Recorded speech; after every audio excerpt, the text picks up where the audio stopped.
Welcome to 365 Motivationals, where each video is a step toward your best self. Glowing Star today, we're diving into transformative ideas that will inspire you to take control of your life, achieve your goals, and harness your inner power. If you enjoy this video, don't forget to like it to support our mission of spreading positivity and motivation. Share your thoughts in the comments. We love hearing from you. And if you haven't joined our community yet, hit the subscribe button to stay inspired every day. Together, let's create a life filled with purpose and success. Rocket Fire. Summary of Mind Power. The Secret of Mental Magic by William Walker Atkinson. Mind Power. The Secret of Mental Magic by William Walker Atkinson delves into the hidden potential of the human mind. Atkinson unveils how mental energy, when focused and directed, can shape our reality and lead to incredible outcomes. He explains the principles of thought force, visualization, and affirmations as tools to harness this power. The book empowers readers to overcome negativity, develop unwavering focus, and create a positive mental attitude. Atkinson's timeless wisdom inspires individuals to unlock their latent abilities and use mental magic to achieve their dreams. A true guide to mastering the mind. This book is a must-read for anyone seeking success through inner transformation. Publisher's Foreword. We take the greatest pleasure in presenting this latest and best work from the pen of William Walker Atkinson. It embodies the essence of years of thought, study, and experiment on the part of its author, whose original research, discoveries, and writings along these lines have given him his worldwide reputation as an authority. It is his masterpiece. A portion of its material was used in two of the author's previous works, viz., Mental Magic and Mental Fascination, both of which works were published by ourselves. Both of the said works are now practically out of print and will be withdrawn from sale by us, as they will be superseded by this newer and more complete work. This foundation material has been edited, added to, changed, improved, and corrected by the author in accordance with his increased experience and knowledge of the subject. Obsolete matter has been replaced by entirely new material, and the work is now strictly up to date. It is encyclopedic in extent and character, every phase of the subject being considered by the author and expressed in words charged with his dynamic vitality. It contains matter that well might have been expanded into several volumes. Chapter 1. The Mental Dynamo. I wish to invite you to the consideration of a great principle of nature, a great natural force that manifests its activities in the phenomena of dynamic mentation, a great something the energies of which I have called mind power. My thought on the subject is based upon the fundamental conception that there exists in nature a dynamic mental principle, a mind power, pervading all space, immanent in all things, manifesting in an infinite variety of forms, degrees, and phases. I hold that this energy, or force, or dynamic principle is no respecter of persons. Its service, like that of the sun and rain, and all natural forces, is open to all, just and unjust, good and bad, high and low, rich and poor. It responds to the proper efforts, no matter by whom exerted or for what purpose called into effect. But the proper effort must be exerted, consciously or unconsciously, else there will be no operation of the force. I believe that the activities of this dynamic mental principle are intimately correlated to manifestations of the mental operations known to us as desire, will, and imagination. We shall learn something of the laws and principles and modes of operation of its energies and activities as we proceed with our consideration of it in this work. It may be difficult for you to grasp this conception of mind power at the start, but it will grow upon your understanding as its activities are presented to you, one by one, like a great panorama. My terms will be explained and illustrated by examples as we proceed, so you need not analyze them at this point. It may be as well, however, to state that I have used the term dynamic in its original Greek sense, i.e., powerful, possessing power, etc. I have postulated of my conception of mind power that it pervades all space, is immanent in all things, and manifests in an infinite variety of forms, degrees, and phases. But, it may be urged, this is nothing more than science claims for the principle of physical energy. Then is mind power identical with the physical energy of science? Is it nothing more than a high form of mechanical or material energy? No, mind power is very far from being a blind mechanical energy. It is a living mental force, which I hold is behind the manifestations of physical energy and mechanical force. It is not the physical energy of science, but is something of the nature of a living will, which is rather the cause of physical energy than identical with it. Let us take a familiar example. You desire to move your hand, and it moves. Why? Because of the manifestation of the wonderful and mysterious force called will, which is stored up within you and which you have released to move the hand. You send a current of nerve force, which is really a manifestation of mind power or will force from your brain, along the nerves of the arm, which contracts the muscles of the arm and hand, and your desire is gratified. Your desire, or wish, set into motion the mind power which acted upon the material substance of your body and caused it to act. What was it that flowed along the nerve wires? Was it electricity or magnetism? No. It was that subtle and mysterious thing that I am calling mind power, and which is bound up with the will principle of mind. Mind power is an actual living force. It is the force that makes plants grow and animal bodies grow, and which enables all living things to move and act. It is the force which enables the growing mushroom to raise up the slabs of paving stone, or causes the roots of a tree to split open the great boulders into the crevices of which they have crept. Mind power is not an abstraction or speculative nothing. It is an existent, living, mental, acting force, manifesting sometimes with an appalling power, and sometimes with a delicate, subtle touch that is almost imperceptible, but which accomplishes its purpose.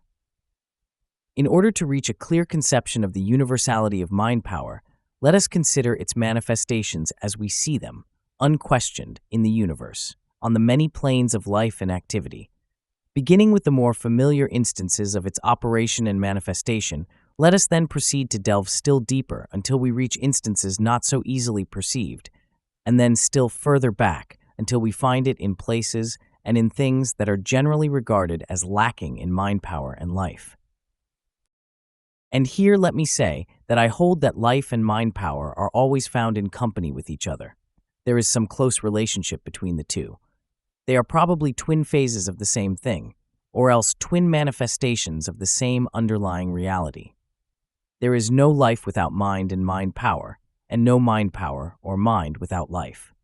And further, I claim that there is nothing without life in the universe, nothing lifeless there or anywhere. The universe is alive and has mind and mind power in every part and particle of itself. This is not an original idea of my own, of course. The leading scientific thinkers admit it today, and the Hindu philosophers have known it for 50 centuries. Do you doubt this? Then listen to these authorities who ably express the thought of their scientific schools. Luther Burbank, that most wonderful man who has revolutionized our conceptions of plant life, and who has practically held plant life in the palm of his hand, says, "All my investigations have led me away from the idea of a dead material universe tossed about by various forces to that of a universe which is absolutely all force, life, soul, thought, or whatever name we choose to call it. Every atom, molecule, plant, animal, or planet is only an aggregation of organized unit forces held in place by stronger forces, thus holding them for a time latent, though teeming with inconceivable power. All life on our planet is, so to speak, just on the outer fringe of this infinite ocean of force. The universe is not half dead, but all alive." Dr. Saleeby, in his important scientific work, Evolution, the Master Key, goes even still further in his claim of a living universe and life accompanied by mind. He says, among other things, life is potential in matter. Life energy is not a thing unique and created at a particular time in the past. If evolution be true, living matter has been evolved by natural processes from matter which is apparently not alive. But if life is a potential in matter, it is 1,000 times more evident that mind is potential in life. The evolutionist is impelled to believe that mind is potential in matter. I adopt that form of words for the moment, but not without future criticism. The microscopic cell, a minute speck of matter that is to become man, has in it the promise and germ of mind. May we not then draw the inference that the elements of mind are present in those chemical elements, carbon, oxygen, hydrogen, nitrogen, sulfur, phosphorus, sodium, potassium, chlorine that are found in the cell. Not only must we do so, but we must go further, since we know that each of these elements and every other is built up out of one invariable unit, the electron, and we must therefore assert that mind is potential in the unit of matter, the electron itself. Flammarion, the eminent French scientist, says, "The universe is a dynamism. Life itself, from the most rudimentary cell up to the most complicated organism, is a special kind of movement, a movement determined and organized by a directing force. Visible matter, which stands to us at the present moment for the universe, and which certain classic doctrines consider as the origin of all things, movement, life, thought, is only a word void of meaning. The universe is a great organism controlled by a dynamism of the psychical order. Mind gleams through its every atom. There is mind in everything, not only in human and animal life, but in plants, in minerals, in space." Professor J.A. Fleming, in his work on waves, air, and ether, says, "In its ultimate essence, energy may be incomprehensible by us, except as an exhibition of the direct operation of that which we call mind and will." Let us then follow the hint given by the scientists. Let us proceed to examine the evidences of the immanence of life and mind power in all of the things of the universe, things organic, things inorganic, and things beyond organism, shape and form, back into the very ether of space itself. And in the search we shall find these evidences everywhere, in all things. Nowhere does life and mind power escape us. Immanent in all things, manifesting in an infinite variety of forms, degrees, and phases, we find these twin principles. I invite you to join in one of the most interesting and fascinating explorations known to modern science. We do not need any proof to demonstrate the existence of life, mind and mind power in man or in the lower animals. The activities resulting from its presence are in constant evidence. And if we examine the plant kingdom, we will see manifestations of life, mind, and mind power there also. Plants not only manifest appetency, or the instinctive tendency on the part of low forms of organic life to perform certain acts necessary for their well-being, particularly in the selection and absorption of the material substances necessary for their support and nutriments. Not only instinct, or involuntary and unreasoning prompting or impulse and the response thereto, but also, in certain cases, there appears mental action closely akin to conscious choice and will. I refer you to the many recent works on mind and plant life for illustrations and proofs of this statement. And biology shows us that there is life, mind, and mind power inherent in the cells of which our bodies, blood, and the material of animal and plant life is composed. These cells are little lives and manifest mental power and faculty. They perform their particular functions and live, grow, reproduce themselves, and act just as do the tiny forms of animal life at the bottom of sea, the latter being but little more than single cells or cell groups. The possession of memory on the part of the cells of organic matter is an accepted scientific fact. At this point, the orthodox and conservative scientist usually stops, drawing a line between organic and inorganic matter. But the daring minds of advanced scientists of today have brushed aside the dividing line and have moved to a position where they meet the Hindu philosophers and the occultists, and now admit and teach that life, mind, and mind power invade the inorganic world to its utmost limits, and that universe is indeed alive and possesses mind. Some of the lower forms of organic life, so-called, possess no organs and are but masses of jelly-like matter without signs of even rudimentary organs, and yet these life forms show evidences of desire, choice, and will. And science has admitted the existence of life and mind in the crystals, the latter growing in a manner showing vital and selective energy and even rudimentary sex. More than this, the metals and minerals, under scientific tests, have shown responses that are similar to the same action in organic life, showing life and rudimentary sensation, the latter, of course, being a manifestation of mind. Some of the cold, careful scientific records read like fairy tales to those not familiar with the wonderful achievements of recent science. I wish that I had the time and space to recount these tests, but I must hasten on. Enough to say that in mineral and metallic forms there has been found response, indicating the existence of sensation in varying degrees, and that, in the crystallization of minerals and metals, there has been evidence the action of the same instinctive mental life energy, which as appetency or instinct, builds up the bodies of living organic forms. If you wonder at this, think of the miracle which is performed every second by plants absorbing the minerals of the earth, which are then converted into living plant cells. Then we eat the plants and convert the plant cells into animal cells, which serve as the basis of our blood, muscles, organs, and even our brains. In fact, every particle of organic substance was evolved in this way. Think over this, and you will see that nature is one in her essence, and that she is alive and possesses mind power. But we do not stop even at this advanced point. Minerals and all forms of matter are composed of infinitesimal atoms or particles. The particles combine by reason of some inherent attraction existing between certain of them, known as chemical affinity, etc. Chemical affinity is a peculiar thing. It manifests in likes and dislikes, loves and hates. It is impossible to study these manifestations without recognizing an elementary manifestation of like and dislike, love and hate. You think that this is far-fetched, do you? Well, listen to these words from some of the leading scientists about this power to receive sensations and power to respond to the same, and maybe you will change your mind. Haeckel, the great German scientist, holds that the atoms of which matter is composed may receive sensations and respond to sensations. He dwells upon this fact in his latest works, The Riddle of the Universe and the Wonders of Life, and writes as follows regarding sensation in the inorganic world. I cannot imagine, Haeckel says, the simplest chemical and physical process without attributing the movements of the material particles to unconscious sensation. He also says, in another place, the idea of chemical affinity consists in the fact that the various chemical elements perceive the qualitative differences in other elements, experience pleasure or revulsion at contact with them, and execute specific movements on this ground. He adds later that the sensations and responses in plant and animal life are connected by a long series of evolutionary stages with the simpler forms of sensation that we find in the inorganic elements and that reveal themselves in chemical affinity.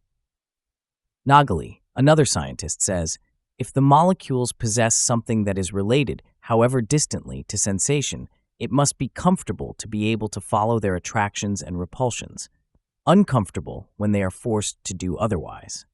And so you see that science now is preparing to admit elementary life and mind power in the atoms and particles of matter. But we have not as yet reached the utmost limit of scientific investigation regarding the presence of mind in the universe. Further than the atoms, you may ask. Yes, further than the atoms. What is true regarding the atoms is true of the ions or electrons of which they are composed. These tinier particles are attracted and repelled, form groups and combinations which regulate the kind of atom produced, and manifest the same kind of affinity that is noticeable in the atoms. And more than this, these particles, as well as all forms of physical energy, are believed to emerge from the ether, that subtle, tenuous, universal substance, which, although unseen and intangible, is held to exist in order to account for the phenomena of the universe. If there is mind in the particles that emerge from the ether, is it too much to claim that there must be mind in the ether itself? Is this preposterous? Not so. Listen to the words of the following scientific authorities on the subject. Flammarion says, mind gleams in every atom. There is mind in everything, not only in human and animal life, but in plants, in minerals, and space. Cope says, the basis of life and mind lies back of the atoms and may be found in the universal ether. Hemstreet says, mind in the ether is no more unnatural than mind in flesh and blood. Stockwell says, the ether is coming to be apprehended as an immaterial superphysical substance, filling all space, carrying in its infinite throbbing bosom the specks of aggregated dynamic force called worlds. It embodies the ultimate spiritual principle and represents the unity of those forces and energies from which spring, as their source, all phenomena, physical, mental, and spiritual, as they are known to man. Dolhier says, possibly the ether may be the medium through which mind and matter react. Out of the ether could emerge, under proper circumstances, other phenomena, such as life or mind, or whatever may be in the substratum. And so, we have the best of authority to support the inevitable conclusion that there must be mind power even in the ether.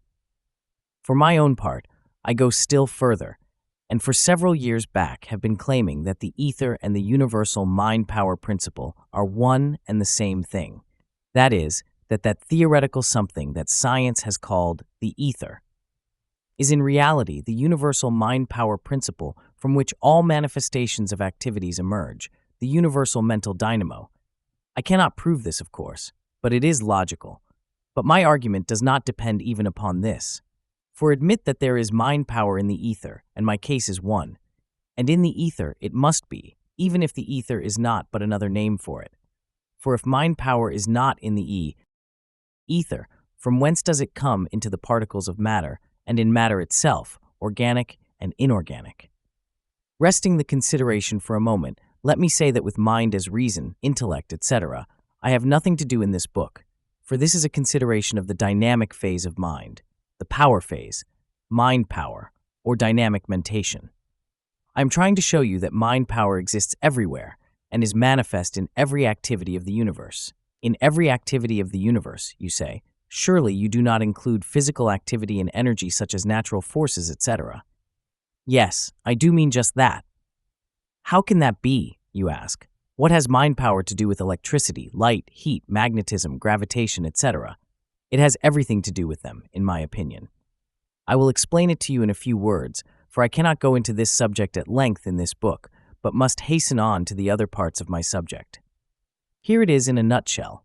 All the forms of natural physical energy, or forces, known as light, heat, electricity, magnetism, etc., are held by science to be forms of energy arising from the vibration of the particles of matter. What causes the vibration? Now, motion of the particles, of course. And what causes the particles to move? Just this, the attraction and repulsion existing between them. And what causes the particles to exhibit this attraction and repulsion toward each other? Now here is where we get to the heart of the matter. Listen well. We have seen that the particles are attracted to or repelled by each other.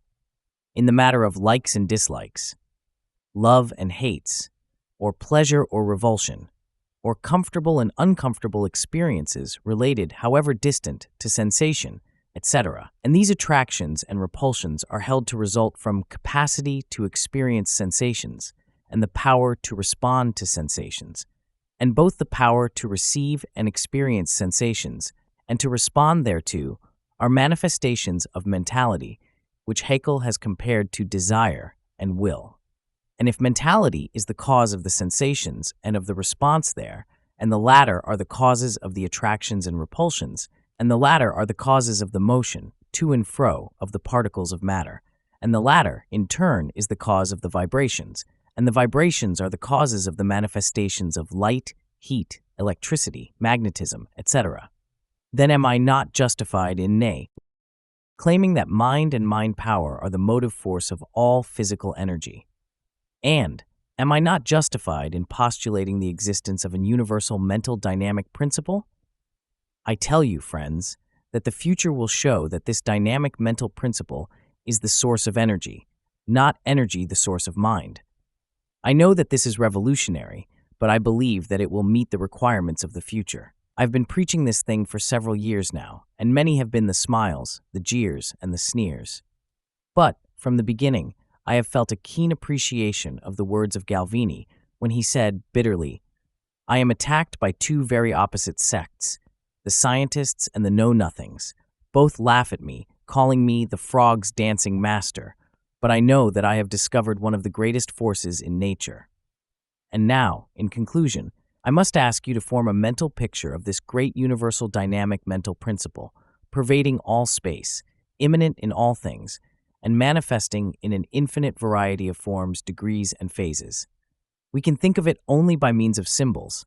Let us then consider it as a great living, throbbing, pulsating, mentating ocean of dynamic mind power. In the depths of that ocean of mind power there is quiet and calm and peace, the embodiment of latent power and potential energy. On its surface are ripples, waves, great movements of energy, currents, whirlpools, eddies, phases of fierce tempest alternating with phases of calm and quiet. And from the depths of that ocean of mind power, all mental and physical power emerges, and to its bosom all must return. And in that ocean there is an infinite store of energy, from which may be drawn that which the human centers of consciousness and power require when they learn the secret. This ocean of mind power is our only source of dynamic energy, but we have at our disposal as much of its force as we can carry off over our channels of supply. It is the use of this power that we call dynamic mentation. Now, do you understand what I mean by the universal principle of dynamic mind power, this universal mental dynamo? Several years ago, I told a friend of this conception, and after he had listened to me attentively and with interest, he reflected a few moments and then suddenly asked, "But where do I come in?" And that is the question that many of you are asking now, no doubt. Well, while here I cannot dip into metaphysics or philosophical speculation, or even into my favorite occult sources, I will say that each of you is a center of power in that ocean of dynamic mind power, and each eye is a master of the power. You have the whole thing back of you, and you are free to draw upon it for all that your channel will carry to you, and you are allowed to enlarge your channel. That is enough for this time. More will follow as we proceed.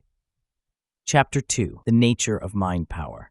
At this point, I am confronted with the question that naturally arises when one begins to consider an unfamiliar object, subject, or principle. The question of, what is it? What is mind power is a difficult question to answer, for it implies a knowledge of the thing in itself, apart from its activities and manifestations. And this thing itselfness is something that the candid, scientific thinker admits is beyond the range of his thought and knowledge. Any attempt to answer such a question must involve one in a maze of metaphysical and philosophical speculation regarding something which is by nature unknowable. And so I may as well frankly state here that I do not purpose guessing at the thing in itselfness of mind power. For, at the best, any attempt at an answer would be merely a guess, for I do not know, neither do I know anyone else who knows.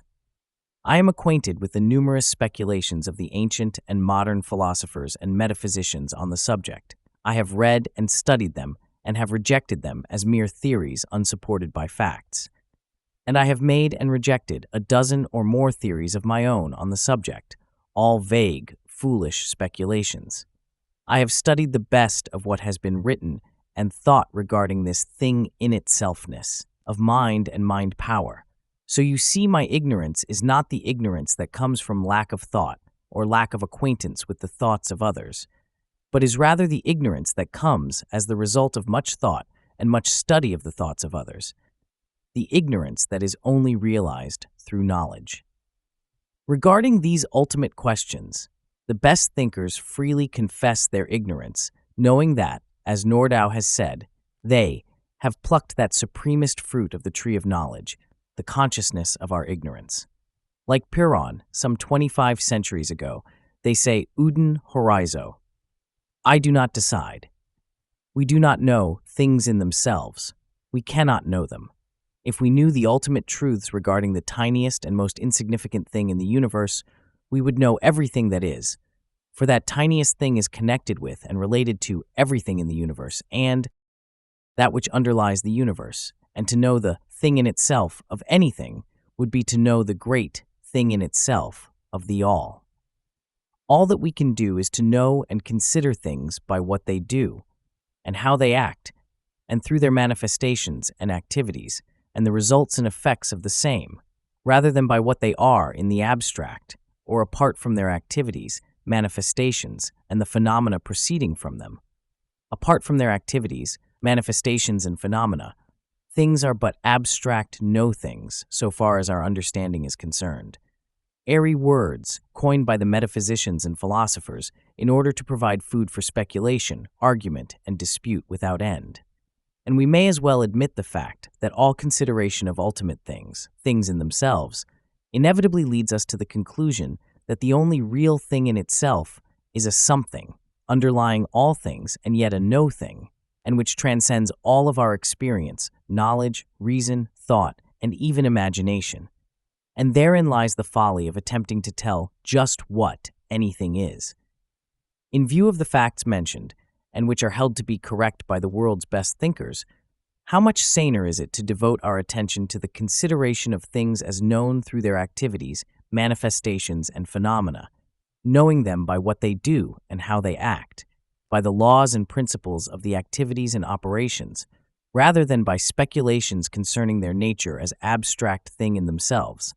This is the method of modern science as compared with those of speculative philosophy and metaphysics. But a little learning is a dangerous thing, and fools rush in where angels fear to tread. And so we shall never be at a loss for ingenious theories and solutions of ultimate problems. We have among us some who glibly inform us that they know just what mind is. Such add to the gaiety of the nations, and therefore are useful and interesting.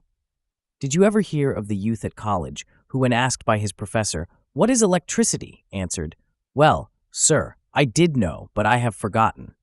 The professor answered, dryly, "Now, isn't that too bad? Here is the only person in the world who ever knew just what electricity is, and he has forgotten. What a loss to the race!" Why do we not have courage enough to leave off this making of the speculative soap bubbles with which we have been amusing ourselves, and learn to answer honestly, "I do not know," or, at least like modern science, learn to frankly state, "Here our knowledge of..." The subject ends. Tomorrow we may know more, but sufficient for the day is the knowledge thereof, and an inch of knowledge of facts is worth a mile of unsupported speculation and theory. As Thomas L. Harris has said, the theorist who dreams a rainbow dream and calls hypothesis philosophy, at best is but a paper financier who palms his specious promises for gold. Facts are the basis of philosophy. Philosophy, the harmony of facts, seen in their right relation. And now, having confessed your ignorance and mine, let us proceed to a consideration of mind power as known by its activities. In the first place, let me say that I do not hold that mind power is identical with mind. Rather does it seem to me to be correlated to mind, particularly in the operation of mind known as desire, will, and imagination. If you like, we may consider it to be the acting aspect of mind. Mind has three aspects: the aspect of being, or substance; the aspect of thought, with the subdivisions of reason, feeling, emotion, desire, will, etc., on both conscious and subconscious planes; and third, the aspect of acting. And it is in this aspect of action that mind is known as mind power. While it is extremely likely that there is a certain employment and manifestation of mind power in the ordinary processes of reasoning, intellectual effort, etc., still mind power seems to be more closely connected with the more elementary phase of mentation, such as feeling, emotion, and particularly desire and will. We know that it is possessed by the lower forms of animal and plant life, even the inorganic forms, all of which existed and employed the force before intellect and reason manifested itself in man. And so I would impress upon you that while mind power may be called into operation by, and still more certainly may be directed by the intellect, still you must not make the mistake of identifying it with that phase of mind or attributing it solely to creatures possessing the same. It is a far more elementary and basic force, as you have seen in the preceding chapter. Indeed, in order that you may understand the operations of mind power, you may as well get into the habit of considering it as correlated to that which we call will, as distinguished from intellect and reason. By will, I do not mean that phase or faculty of the mind which decides, determines, or chooses, although this customary use of the term is quite correct as applied to one phase of will. This deciding, choosing, determining faculty is one of the attributes of intellect and self-consciousness superimposed upon the elemental will in the direction of guiding, directing, turning, and restraining. It is the ego at the wheel, directing the ship of life by the chart of reason, the motive power being will, or mind power. Choice in the lower forms of life and activity simply means yielding to the strongest desire, or aggregate of strongest desires, or average of strongest desires. No, I did not mean will in the above sense, but in the more elementary sense of the term, the original sense, for the word is derived from the root meaning to wish, to desire strongly.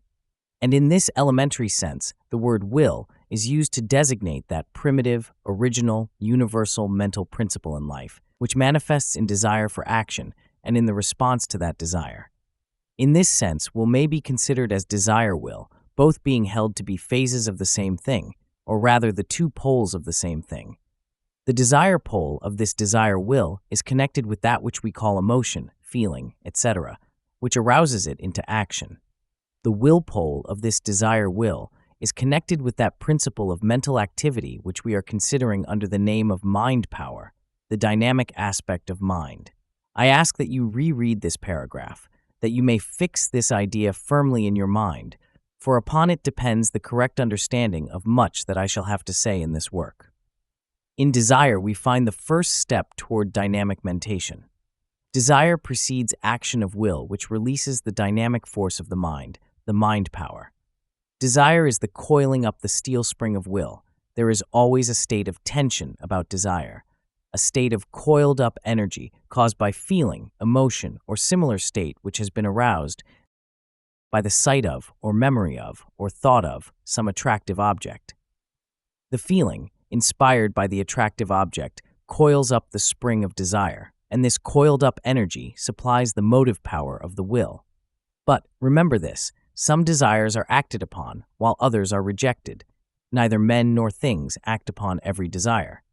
There is the other pole of the desire will which must be called into action, and this leads us to a consideration of the matter of choice, determination, or decision, which is so often expressed by the term will, as I said a little further back. This choosing or determining phase of will is little more than an empty name or term, so far as is concerned the relation between desire and will action in the cases of things and creatures lower in the scale than man.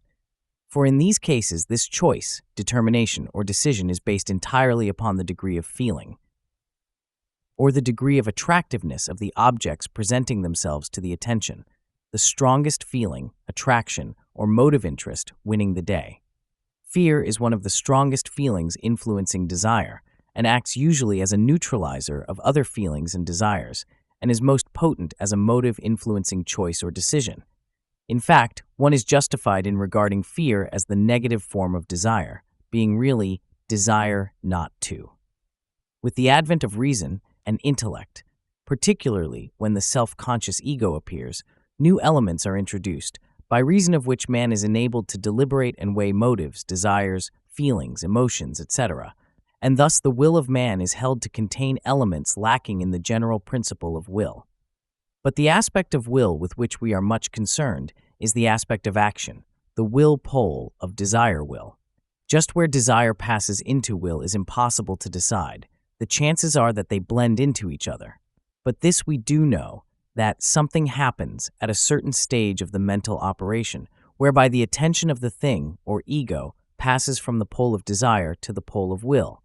And then one of two things happens, i.e., 1. Either the coiled-up spring of desire is released by the will, and the energy of desire is transmuted into the energy of will, which thus releases the mind power or dynamic quality of mind into action. Or else, 2. The will refuses to be aroused, and desire slowly uncoils her spring, and the tension is relieved, gradually or at once. The will may be cultivated and developed so as to refuse to release the spring of desire into action, and in this inhibiting quality lies much of that which is called strength of will. It often requires more will not to do than to do. The aspect of action is the true dynamic quality of will, and with action all will is intimately and inseparably connected. As Professor Halleck says, will concerns itself with action. The student must keep that fact before him, no matter how complex the matter seems. Action is the inner meaning and reason of the will, and it is with this phase that we are concerned in the present work. Action is the essential aspect of mind power. The latter exists for the purpose of acting. It is the essence of activity, and so you will see that this universal dynamic mental principle, which I have called mind power, is not that phase of mind which manifests as intellectual reasoning processes, but is that phase of mind which is aroused by desire will and which acts. It is manifest in the universe among forms of life below the plane of reason, as well as among those on that plane, and therefore precedes reason in evolution. It also manifests along unconscious and automatic lines and precedes the self-conscious stage of man. It represents an elementary, primitive, fundamental, dynamic mental force, and may be thought of as a raw, crude, undeveloped force, manifesting along the lines of instinctive action or appetency, rather than along the lines of intellect, reason, or the higher cognitive faculties. It is something far more elemental and basic than intellect. It is more nearly akin to the elemental life forces which we personify under the name of nature. Whether or not that which we know as reason or intellect were evolved from an elemental mind stuff, or whether these higher forms of mentality are something of an entirely higher and distinct nature, or whether, as the occultists hold, intelligence is the result of the influence of a spiritual ego, something distinct from mind, upon an elementary mind stuff. These are questions belonging to other phases of the general subject of being, with which we have nothing to do in the consideration of the subject before us. I have my own opinions and beliefs on these points, and so have each of you. We may differ regarding the same, but may still be able to examine the subject before us as co-workers, in spite of our lack of agreement regarding questions of philosophy, metaphysics, or religion. We are dealing with a natural force, a universal energy now and here, and should examine and study its principles just as we would were it electricity, magnetism, heat, or light that we were studying. I am inviting you to a scientific study, not a metaphysical or philosophical speculation, doctrine, or theory. These latter things have their own good places, but they have no place here at this time. Chapter 3. Mentative Induction. As wonderful as is the manifestation of mind power within the limits of the form of the thing, cell, plant, animal, or person, and which produces the effects known as local action, movement, etc., there is still a greater wonder to be witnessed in the manifestation of the same power beyond the limits of the personality or form in which it originates. And it is to this manifestation of mind power that I am about to apply the term telementation. I may as well explain my terms at this place and time. In the first place, I use the term mentation in the sense of mental activity, the term being derived from the Latin word mentis, meaning the mind, and the suffix ation, meaning action. So mentation means mental activity.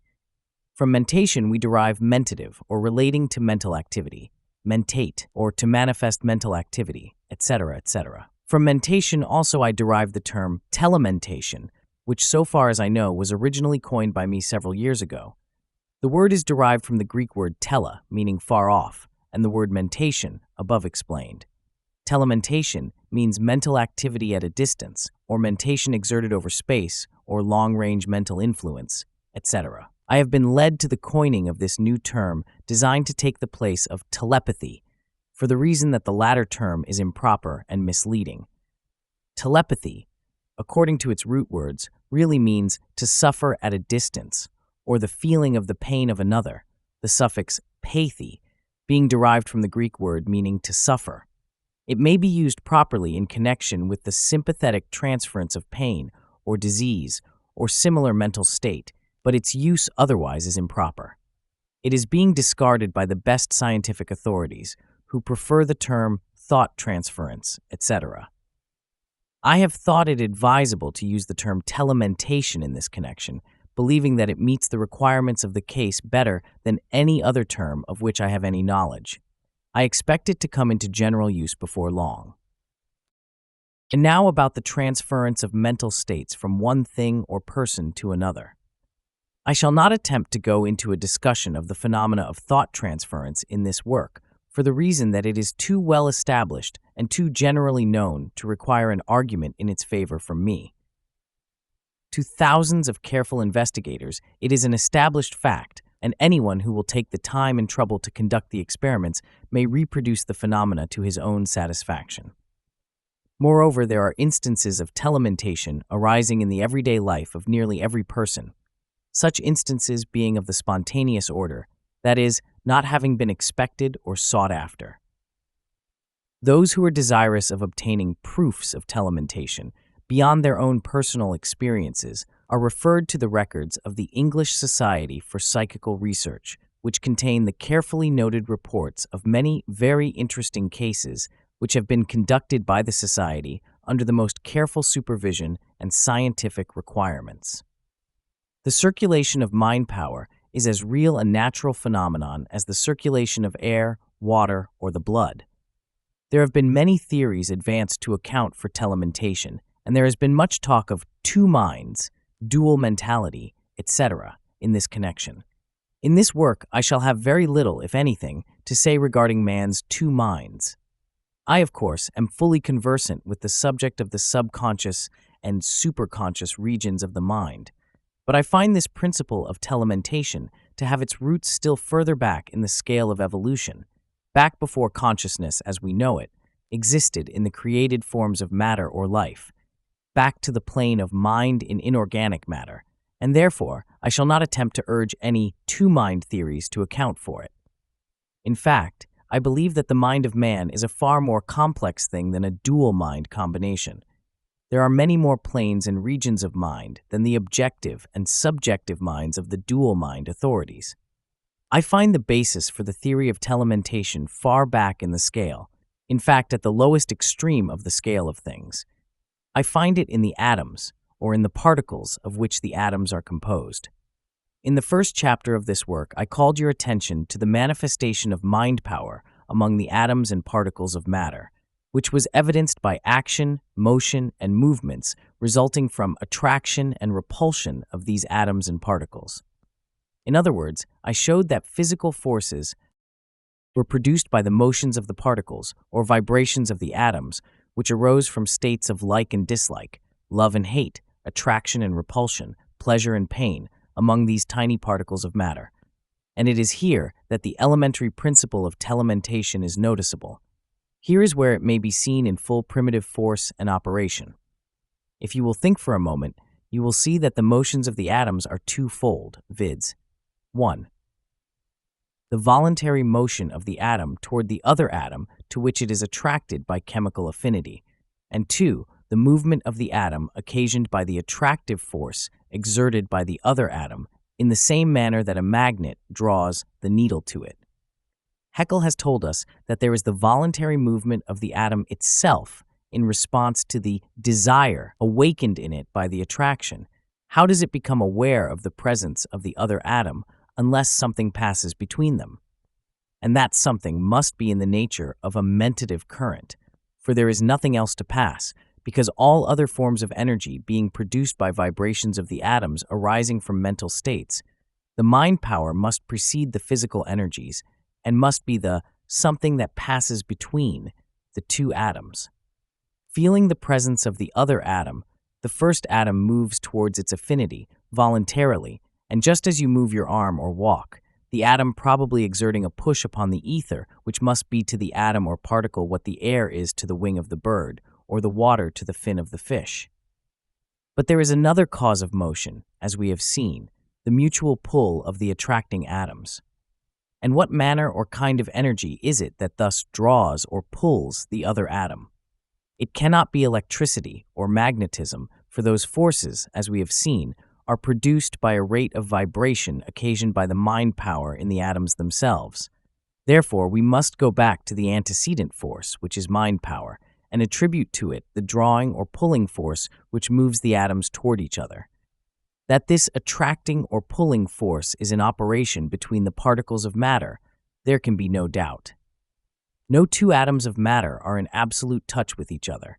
There is always a distance between them, a space which thus separates them, which never can be traversed or overcome. There seems to be an individuality in these tiny particles, which, although allowing them to form combinations, nevertheless prevents absolute blending or amalgamation. There is always a keep your distance, or thus far and no further principle in nature, which holds every particle of matter individual and alone. Every ion, electron, atom, and molecule of matter is alone and separated even from its closest affinity by a touch-me-not circle of influence, which is also mentative in its nature, in my opinion. Even the hardest diamond, or piece of steel, is composed of molecules close together but yet separated by this circle of influence, and every molecule is composed of several atoms between which the same law operates, and every atom is composed of many ions or electrons, which have distances between them. So true is nature in her proportions and laws that scientists assert that in the hundreds of ions of which the tiniest atom is composed, and which atom is invisible to the sight by reason of its smallness, there is a distance between observed and maintained by these particles, which bears the same proportion to their sizes that the distance between the planets of our solar system bears to their particular sizes. In other words, that the ions composing an atom are akin to a minute solar system, each ion being attracted to the other, and yet kept at its distance, the combined pull and push of the desire and the keep off, respectively, tending to cause them to circle round and round each other. And what is the force that traverses the space across which the particles themselves cannot travel? It is not electricity or magnetism, for those forces are but the results of these circling and vibrations, and not their cause. And moreover, science has not discovered electricity or magnetism between the atoms. And what holds the atoms and molecules of matter together, or rather in proximity? What causes their propinquity? Science answers, chemical affinity and cohesion. But these terms are merely names, and science does not explain the nature of the force employed, but it knows that it is not electricity or magnetism, or any other known physical force. I answer, it is mind power exerted over the intervening spaces by telementation that attracts and holds these atoms and molecules in their places, and yet keeps them at their distance. Mind power, the existence of which in the atoms was postulated by Haeckel, and which always has been taught by the occultists. And so finding that telementation exists in the elementary forms of substance and physical things, I am justified in looking for its presence and manifestation from that point of the scale upward, and I believe that the vibrations of mental states, feelings, desires, etc., are transmitted from one mind to another by telementation, arousing similar states, feelings, desires, etc., in the receiving mind along the lines of what we call induction in physical science.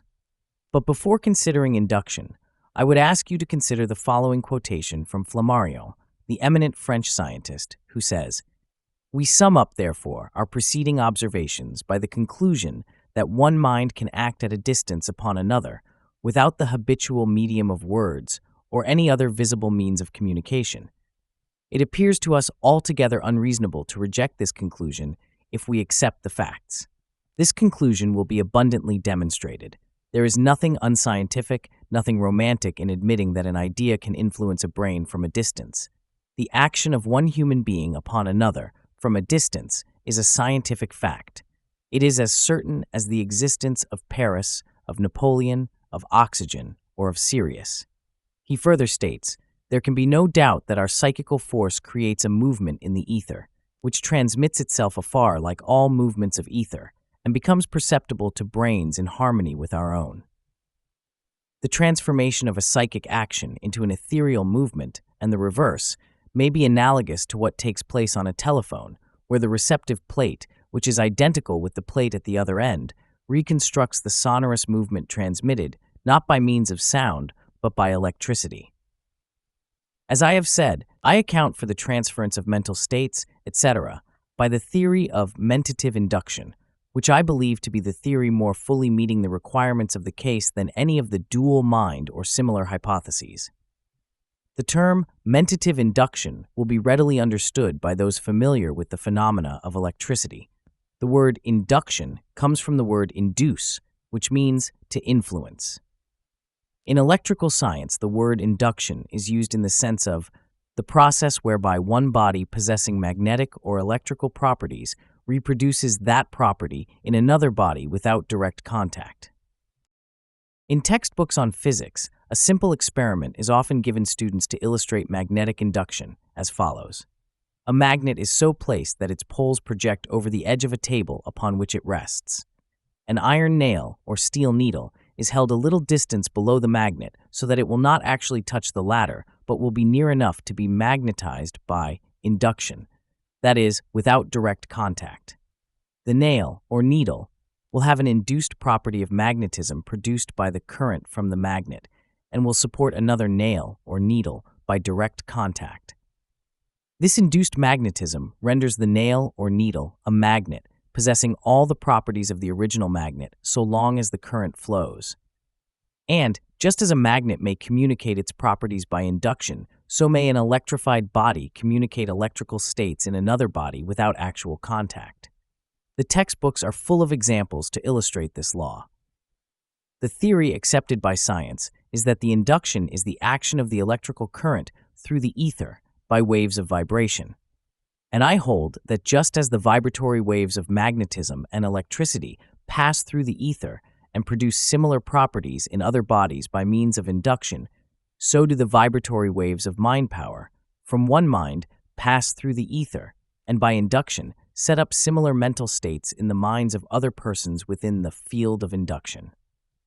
I hold that just as the excitement of the particles of matter, excitement being merely aroused activity, may manifest an energy that may be transmitted to another object removed in space from the first, and then may arouse by induction a similar state of excitement in the particles of the second object, so may the excitement of the mind among the brain cells of the animal or person be transmitted by telementation to another animal or person in whom, by mentative induction, a similar state of excitement is generated or induced.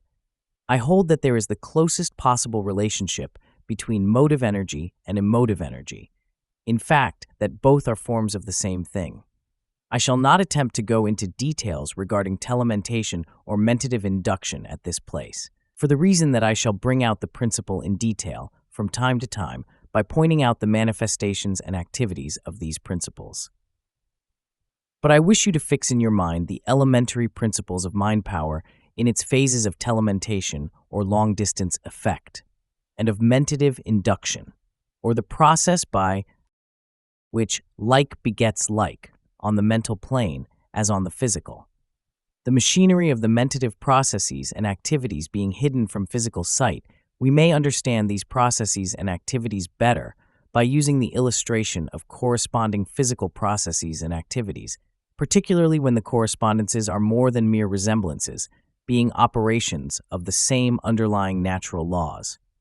For this reason, the illustration or symbol of wireless telegraphy will help us to understand telementation, and electrical or magnetic induction will help us to understand the phenomena of mentative induction.